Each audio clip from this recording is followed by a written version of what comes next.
Welcome back to clean news Rajasthan. चलिए देखते हैं राजस्थान की 15 फटाफट बड़ी खबरों को। राजस्थान सरकार का बड़ा फैसला, 57,000 बिजली कर्मचारियों को मिलेगा 1 करोड़ का बीमा।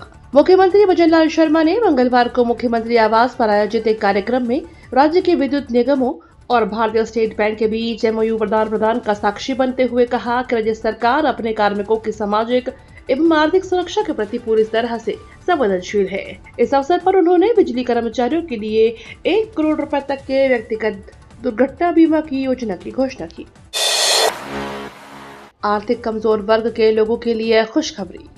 यदि आप आर्थिक कमजोर वर्ग के परिवार के सदस्य हैं और सिरोही जिले के मूल निवासी हैं, तो आपके लिए खुशखबरी है। सरकार द्वारा आर्थिक कमजोर वर्ग के लोगों से ब्याज सहायता सब्सिडी योजना के लिए आवेदन मांगे गए हैं। इसके लिए आवेदक की आयु 18 से 60 वर्ष के बीच होनी चाहिए। आवेदक की सालाना आय 3 लाख रुपए से अधिक नहीं होनी चाहिए और किसी ऋणदाताओं, संस्थाओं, निगम तथा सरकार का अवधि पार ऋण बकाया नहीं होना चाहिए। आर्थिक उन्नयन के लिए, स्वरोजगार, व्यावसायिक गतिविधियों के लिए रियायती ब्याज दरों पर बैंकों के माध्यम से ऋण उपलब्ध करवाने के लिए आवेदन पत्र आमंत्रित किए गए हैं। मई में जारी हो सकते हैं 10वीं 12वीं के नतीजे। राजस्थान माध्यमिक शिक्षा बोर्ड की ओर से 6 मार्च से 7 अप्रैल 2025 के बीच आयोजित कक्षा 10वीं और 12वीं की परीक्षाओं के नतीजे जल्द घोषित किए जाएंगे। बोर्ड सूत्रों के अनुसार कक्षा 12वीं के रिजल्ट मई के महीने सप्ताह जारी किए जा सकते हैं, तो वहीं मई के अंत तक कक्षा 10वीं का परिणाम जारी किया जा सकता है। हालांकि बोर्ड की ओर से इसके लिए अभी तक आधिकारिक तारीख घोषित नहीं की गई है। अशोक गहलोत की इस योजना पर भजनलाल सरकार में लगे ब्रेक। प्रदेश में सरकार बदलने के बाद पूर्ववर्ती सरकार की नई योजनाओं को बंद कर दिया गया और कई योजनाओं के नाम बदल दिए गए। कुछ योजनाएं ऐसी भी थीं जिन्हें बंद करने की घोषणा तो नहीं हुई, लेकिन वे अघोषित रूप से बंद जैसी ही हैं, क्योंकि सरकार उन योजनाओं पर न तो कार्य कर रही है और न ही उनकी मॉनिटरिंग कर रही है। पिछले दिनों भजनलाल सरकार ने फ्लैगशिप योजनाओं की सूची बनाई थी। उस सूची में गहलोत राज्य में चालू की गई एक योजना को शामिल नहीं किया गया। गहलोत राज्य में शुरू हुई उड़ान योजना को सरकार ने बंद तो नहीं किया, लेकिन यह योजना अब अधर झूल में दिख रही है। राजस्थान में खनिज खोज को मिलेगा नया आयाम, बनेगा Rajasthan mineral exploration corporation. Rajasthan में खनिज संसाधनों की खोज और वैज्ञानिक तरीके से खनन को बढ़ावा देने के उद्देश्य से राज्य सरकार राजस्थान मिनरल एक्सप्लोरेशन कॉर्पोरेशन की स्थापना करने जा रही है। प्रमुख शासन सचिव खान एवं भूमि ज्ञान विभाग टी रविकांत ने मंगलवार को झालाना स्थित जीएसआई के अरावली हॉल में ज्वाइंट वर्किंग ग्रुप की नवी बैठक की अध्यक्षता करते हुए ये जानकारी दी। संपूर्ण राजस्थान में सामाजिक अंकेक्षण का बहिष्कार की चेतावनी। ग्राम संसाधन व्यक्तियों के सामाजिक अंकेक्षण दल द्वारा किए गए कार्यों के मानदेय का भुगतान अब तक नहीं होने के कारण संपूर्ण राजस्थान में सामाजिक अंकेक्षण का बहिष्कार की चेतावनी दी गई है। इस संबंध में जिला परिषद के सीईओ को ज्ञापन देकर भुगतान की मांग की है। जिला अध्यक्ष जीताराम दायमा ने कहा कि वर्ष 2022-23 में सभी ऑडिट का भुगतान बकाया चल रहा है। 9 अगस्त से ऑनलाइन भुगतान व पूर्व का बकाया भुगतान नहीं किया गया तो वित्तीय वर्ष की द्वितीय छमाही ऑडिट का बहिष्कार किया जाएगा। अजमेर में वन क्षेत्र में 105 दुकानदारों को थमाए नोटिस, 15 दिन बाद हटाए जाएंगे अतिक्रमण। भजनलाल सरकार अब अजमेर शहर में वन भूमि को लेकर अलर्ट हो गई है। शहर के तारागढ़ पहाड़ी जाने के रास्ते में वन भूमि पर बनी 105 कच्ची पक्की दुकानों पर नोटिस चस्पा किए गए हैं। वन विभाग की टीम के पास आरएसी जवान और वर्दीधारी पुलिसकर्मी मौजूद रहे। अमरकोट तालाब से होते पीर गया बाबा की दरगाह के आसपास और तारागढ़ के रास्ते में 105 दुकानों पर वन विभाग ने नोटिस चस्पा किए हैं। इससे 65 दुकानें पक्की और कच्ची 40 दुकानें हैं। आमेर फोर्ट में यूएस उपराष्ट्रपति जेडी वेंस का भव्य स्वागत, नगाड़ा बजाकर दी बधाई।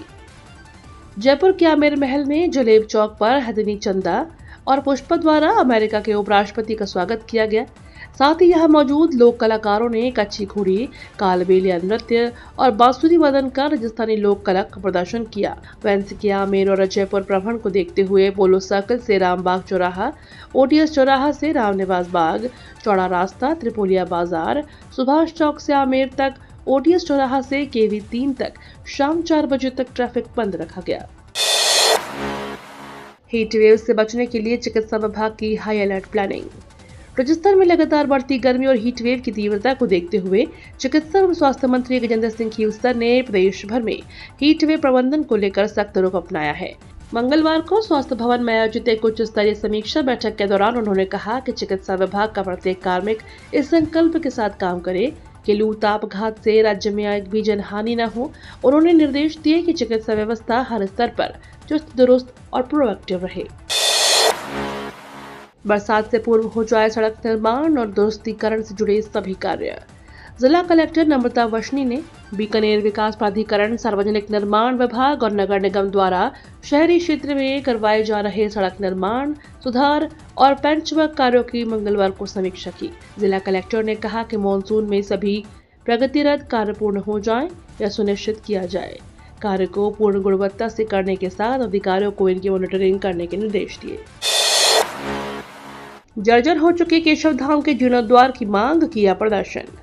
500 साल पुराने चंबल नदी किनारे स्थित पौराणिक केशव धाम परिसर का जीर्णोद्धार करवाने की मांग को लेकर राज्य सरकार के विरोध में लोगों ने प्रदर्शन कर उपखंड अधिकारी के माध्यम से राष्ट्रपति, प्रधानमंत्री, मुख्यमंत्री और राज्यपाल के नाम ज्ञापन दिया। ज्ञापन में चेतावनी देते हुए कहा कि 7 दिन में जीर्णोद्धार करने की घोषणा नहीं की गई तो आंदोलन किया जाएगा। UPSC civil services final result जारी, शक्ति दुबे बनी टॉपर। यूपीएससी अभ्यर्थियों का इंतजार खत्म हो चुका है। यूपीएससी ने फाइनल रिजल्ट जारी कर दिया है। कुल 1009 उम्मीदवार पास हुए हैं, जिनमें 335 general category, 109 EWS, 318 OBC, 160 SC और 87 एसटी उम्मीदवार शामिल हैं। इन अभ्यर्थियों के मार्क्स 15 दिन के बाद घोषित किए जाएंगे। इस बार शक्ति दुबे यूपीएससी टॉपर है, जबकि सेकंड टॉपर हर्षिता गोयल है। टॉप 10 में 4 लड़कियां और 6 लड़के शामिल हैं। upsc.gov.in पर जाकर आप रिजल्ट देख सकते हैं। बहुत सारी नौकरियां चली जाएंगी, एआई पर सुप्रीम कोर्ट ने भी जताई चिंता। सुप्रीम कोर्ट ने एआई से रोजगार पर पैदा हुए संकट पर चिंता जताई है। इस केस की सुनवाई के दौरान सुप्रीम कोर्ट ने कहा कि हमारी चिंता यह है कि आर्टिफिशियल इंटेलिजेंस से ड्राइवरों का रोजगार नहीं जाना चाहिए। भारत में ड्राइवर की नौकरी भी रोजगार का बड़ा माध्यम है। इलेक्ट्रिक व्हीकल की खरीद को प्रोत्साहित करने के लिए सरकार द्वारा नीति बनाए जाने की मांग को लेकर दाखिल पीआईएल पर सुनवाई के दौरान सुप्रीम कोर्ट ने यह बात कही। जम्मू कश्मीर में आतंकी हमला, 27 लोगों की मौत। जम्मू कश्मीर के पहलगाम में पर्यटकों पर हुए आतंकी हमलों के कई लोगों की मौत होने की खबर सामने आई है। सूत्रों के मुताबिक आतंकी हमले में 27 से ज्यादा लोगों की मौत हुई है। हमले की जिम्मेदारी लश्कर-ए-तैयबा ने ली है। घटना को लेकर पीएम नरेंद्र मोदी ने सऊदी अरब से गृह मंत्री अमित शाह से फोन पर बात की। इधर रक्षा मंत्री राजनाथ सिंह ने सेना प्रमुख उपेंद्र त्रिवेदी से बातचीत करके हालातों की जानकारी ली। महाराणा सांगा की 543वीं जयंती वसुदेव देवनानी ने अजमेर म्यूजियम में प्रदर्शनी का किया अवलोकन। राजस्थान विधानसभा अध्यक्ष वसुदेव देवनानी ने मंगलवार को महान योद्धा और राष्ट्रभक्त महाराणा संग्राम सिंह प्रथम की 543वीं जयंती के अवसर पर अजमेर संग्रहालय में पुरातत्व विभाग द्वारा आयोजित प्रदर्शनी का शुभारंभ किया। प्रदर्शनी के माध्यम से महाराणा संग्राम सिंह प्रथम के अद्वितीय त्याग, साहस और राष्ट्र सेवा की भावना को दर्शाया गया। देवनानी ने प्रदर्शनी का अवलोकन करते हुए कहा कि महाराणा सांगा का जीवन भारतीय इतिहास में एक प्रेरणा स्रोत के रूप में जाना जाता है। महाराणा संग्राम सिंह प्रथम की गिनती भारतीय इतिहास में सर्वाधिक वीर शासकों में की जाती है। ये तो थी राजस्थान की बड़ी खबरें। रोजाना सबसे पहले अपडेट पाने के लिए क्लीन न्यूज राजस्थान को अभी सब्सक्राइब करें।